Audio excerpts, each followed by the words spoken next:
Hey, social justice warrior.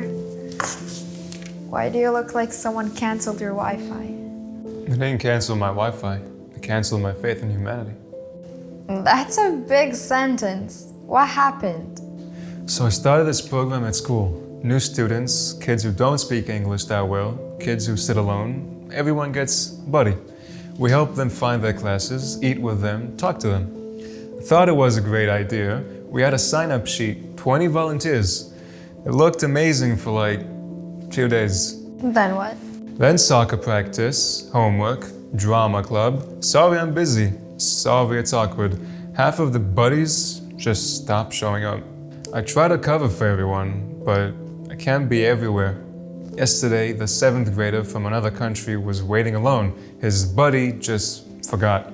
He looked like he wanted to disappear into the floor. That hurts. Yeah, makes you wonder what's the point. Everyone talks about inclusion and community until it's not convenient. People say, we care about the weak, the new, the outsiders.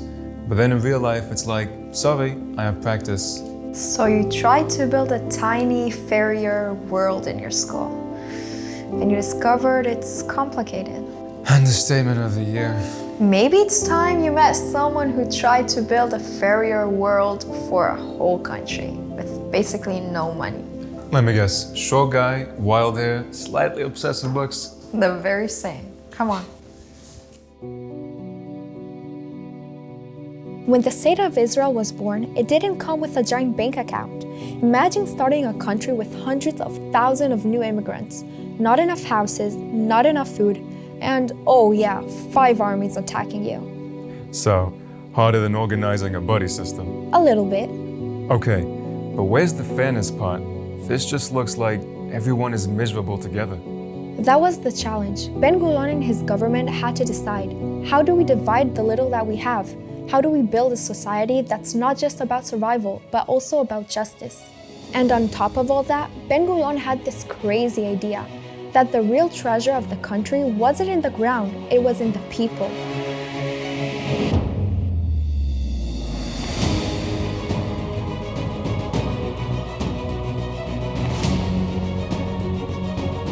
Whoa, this makes my school cafeteria look like a 5-star restaurant.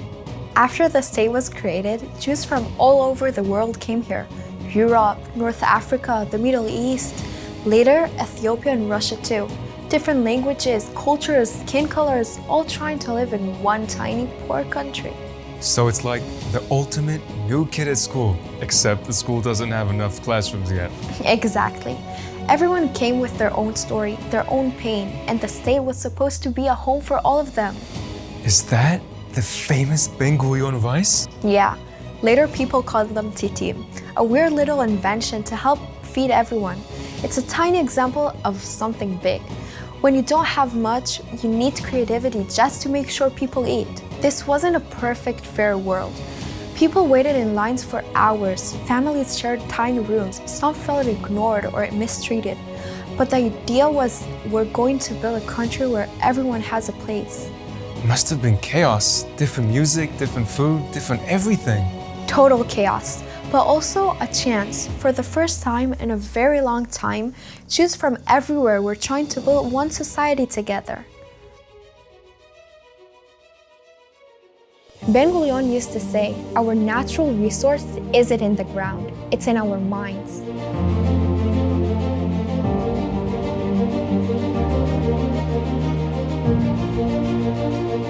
Wait, they barely had enough to eat and they're building schools?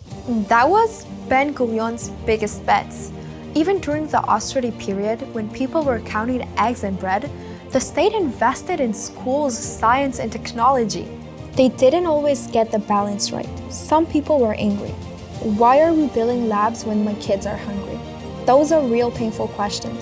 But without those investments, Israel wouldn't become the place of medicine, tech, and innovation that you know today. So the fairness problem wasn't just how do we give everyone the exact same piece of cake? It was also how do we make sure there's cake in the future at all? Yes, fairness isn't only about dividing what you have. It's also about building more for everyone.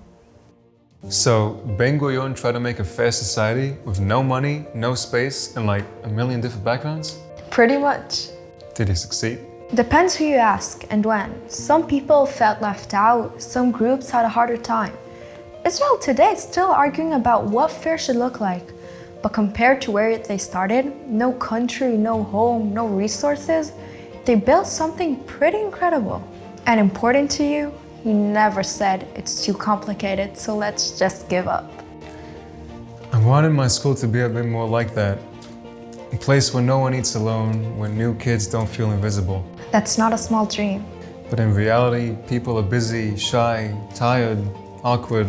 They say yes, and then disappear. Feels fake. Or maybe it just feels human. Building something fair means working with real people, not perfect heroes. It's messy, it takes time, and you can't do it alone. So what would Ben-Gurion do if my society was just our school?